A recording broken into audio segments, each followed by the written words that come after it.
That's all she knew, was how to read Hebrew.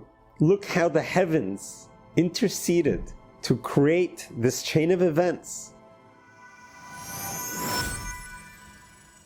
I want to share with you a interesting story that came my way about the power of the book of Psalms. And this was about two elderly Jewish women who were rooming together at a nursing home towards their sunset of life. One woman, her name was Esther. She kept a traditional home, followed the Jewish traditions.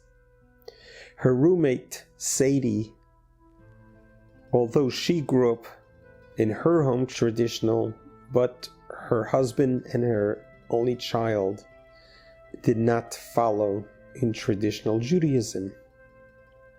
Esther would always tell Sadie that this is a conversation that happens in nursing homes, that in Jewish tradition, when a person passes away, they could only be buried in the ground.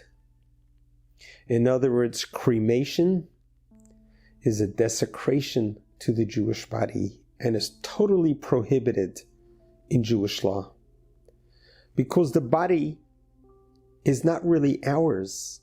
It's on loan from God. And God told us that when we finish with the body, it needs to be returned to Him.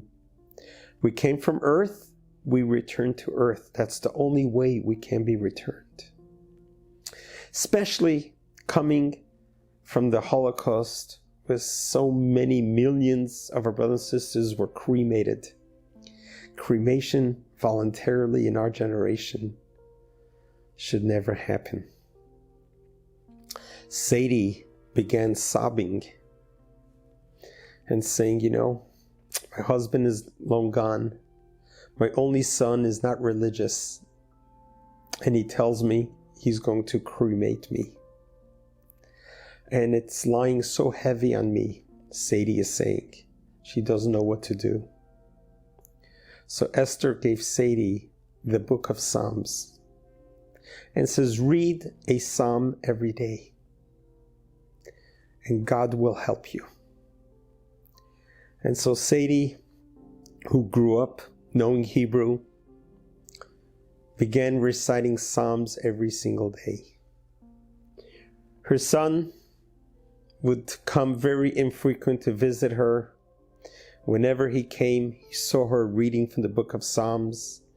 And he'd say, why are you reading this? And she would say, because I want to be buried in the ground. I don't want to be cremated. But nothing she said was able to change her son's mind. Time went on. In the middle of the night, Esther's family receives a phone call from the nursing home that Esther has finally passed away. Esther's family were devastated, although expecting it. She lived her ripe old age, called the rabbi, called the funeral home, the burial society. They picked up Esther's body and they scheduled a funeral. The rabbi came to the funeral, gave over a eulogy, and after the funeral, they recited one of the most sacred prayers, the memorial prayer known as Kaddish. This is a prayer that's so sacred because it connects heaven and earth.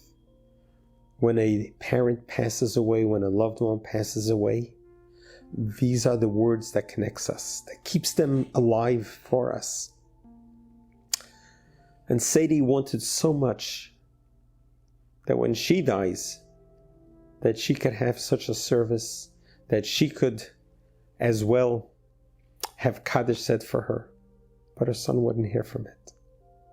But because Esther, her husband and family were traditional, she was able to enjoy her wishes of having a traditional burial and the Kaddish prayer said for her.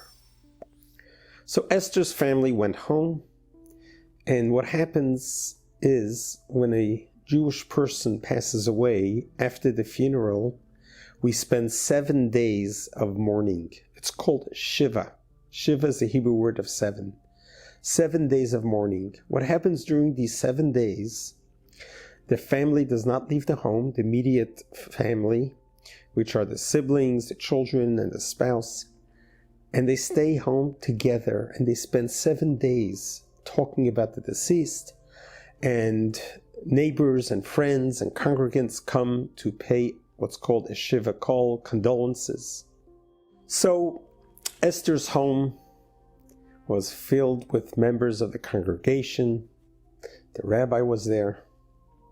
3 days into the Shiva, as people were drinking and eating, the phone rings, and someone answers the phone and gives it to Esther's son.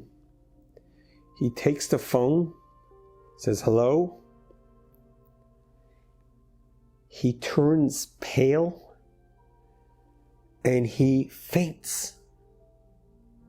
Someone else grabbed the phone as they were carrying to the son, say hello. He says, yeah, this is Esther. The other person says, excuse me? This is Esther. Esther, where are you calling from? He says, what do you mean, where am I calling from? Where's my son? He gets out of his faint and he grabs the phone. He says, Mom, where are you calling from? Where are you? Couldn't figure out. Esther says, what do you mean? His son says, you're dead. She says, I'm not dead. She says, we just got back from your funeral a few days ago. She says, I was wondering why you haven't visited me in 3 days. He says, what do you mean visit you? We buried you. She says, honey, I'm very alive. I never died. And he says, what do you mean you never died? We just did your funeral. We did your eulogy.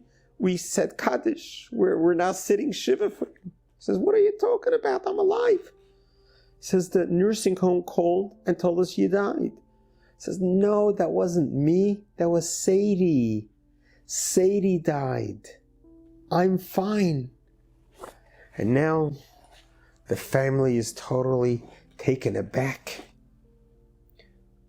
The nursing home seemingly made a colossal mistake. They called the wrong family to say that the wrong person passed away. Apparently the nursing staff got the beds mixed up. You could only imagine what a pandemonium has occurred in the Shiva house.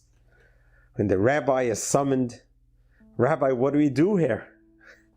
We just did a funeral, we just buried Esther, and we said Kaddish, and we're sitting Shiva, but she's really alive. They reach out to the nursing home to verify that indeed a colossal mix-up has been made.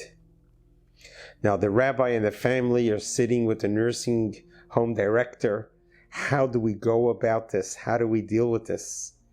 And who's going to call Sadie's son to tell him of this colossal mistake? And Sadie's son wasn't from the kindest, as we know, and who knows, he's probably going to sue the nursing home, and the legal battles. This is going to be a disaster. When the rabbi came in and said, nothing that happens by accident. Everything happens for a purpose and for a reason. They reach out to the son, and in the most gentle way, they explain to the son, we are so sorry to tell you that your mother passed away. He says, oh, I knew this day was coming. Well, you know what to do. Don't worry about it. Just send it to the cremation and have it cremated. Everything is fine. Then the rabbi gets on and says, let me share with you something that just happened. It may sound like a colossal mistake, but this seems to be a divine response to your mother's prayers. He said, you see, when you came to visit her, she was holding the book of Psalms. You know what she was praying for? He said, yeah, she wanted to have a traditional Jewish funeral. She wanted to be buried in the ground, and she wanted to have a plain pine coffin and buried in shrouds, white shrouds, and she wanted a rabbi to do a eulogy, and she wanted the Kaddish prayer to recite it, and she wants us to sit Shiva for her. So no, that wasn't going to happen. That's not happening. I mean, we're not religious. It doesn't mean anything to us, so we're just going to cremate her. The rabbi says, let me explain to you what just happened. 3 days ago when your mother died, when your mother passed away, it may have seemed to be a mistake from the nursing home, but the divine hand had it, that your mother's wishes should become true. She was indeed buried in shrouds, in a plain pine coffin. A rabbi gave a eulogy, Kaddish was said, and even Shiva was observed. He says, how could that be? He says, well, it was a mix-up. But you know what? It was because of your mother wanted that so much. The power of reading the book of Psalms. Sadie, every day, used the book of Psalms. That's all she knew, was how to read Hebrew. And look what happened. Look how the heavens interceded to create this chain of events, just so she could be buried the way she wanted.